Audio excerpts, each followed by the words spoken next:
And one of the things that I always say to young people when I talk to them anywhere, including in the United States, one of the flaws of young people is you're oftentimes impatient.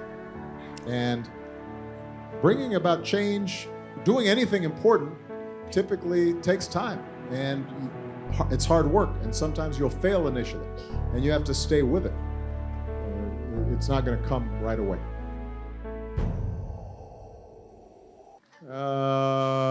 This young man in the purple shirt. That's a nice looking shirt. Now, why was everybody cheering for him? I mean, he does look nice in his purple shirt. But... Thank you, President. Yeah.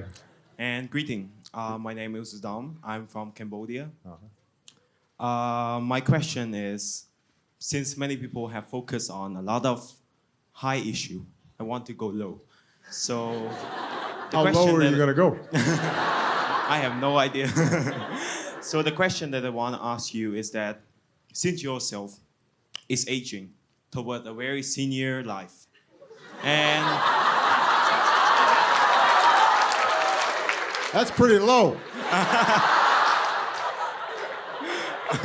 I'm sorry, President. Okay, just go straight to the question. So, how do you see your kids and the young people, the young leaders, as the insulin between the old people and the young people? Because from my society, the gap between the old and the young is very divided. So I want to see your perspective toward what is your initiative and what is your will as a president, a person who see a lot of problem. So what do you want to see from young people like us in the future when you get old? So what... I think you get my question, right? I got your question. Thank you so Sit much. Down.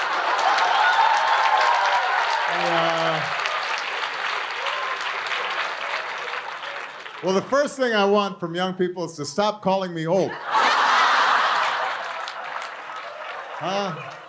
Come on. You hurt my feelings.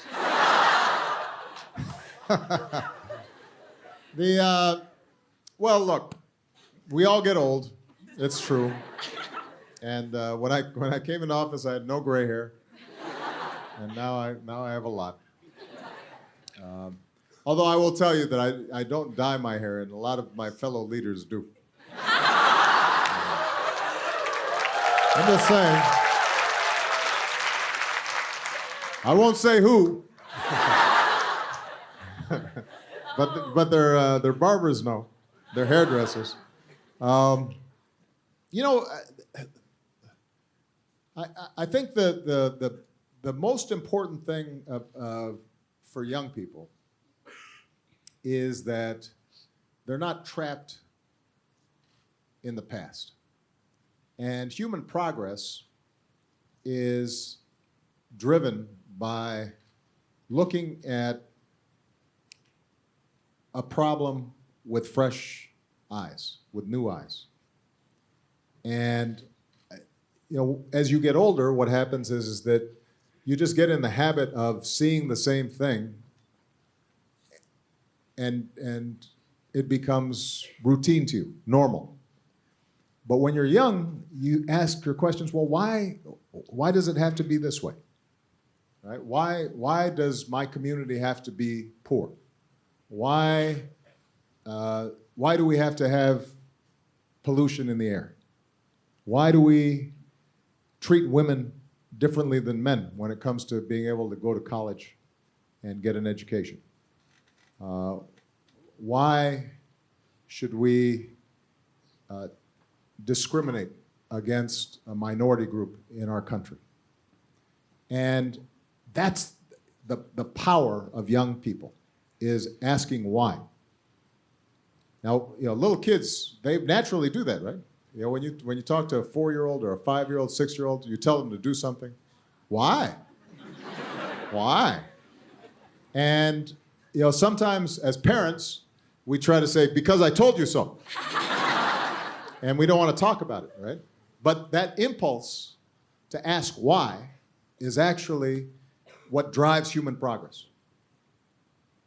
That's the reason that the steam engine was created. That's the reason the internet was created. That's the reason that Martin Luther King was able to march and change America. That's the reason that Gandhi was able to liberate India, is because they didn't take for granted the way things are, but instead tried to dream about the way things could be.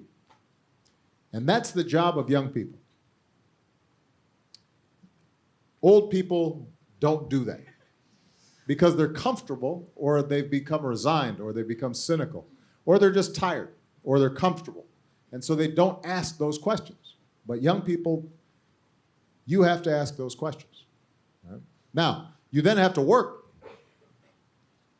And one of the things that I always say to young people when I talk to them anywhere, including in the United States, one of the flaws of young people is you're oftentimes impatient. And bringing about change, doing anything important, typically takes time. And it's hard work. And sometimes you'll fail initially. And you have to stay with it. And so you can't give up. So if you're asking a question, how am I going to, why not start a business for clean energy? Well, you have to have an idea. You have to get capital. You have to have a business plan. You have to create the business. It may not work right away. You may get frustrated. If you're trying to bring about political change, there may be a lot of risks if you're trying to bring about political change in a place like Myanmar. Are you willing to take those risks? Are you willing to make sacrifices? What happens when it doesn't work initially? Are you willing to then get back up and start again? And that, I think, is the most important thing. Vision is important, but then you also have to have the persistence to keep working to make progress. And I always tell young people to have big dreams, but then also be willing to work for those dreams. It's not going to come right away. All right? Okay.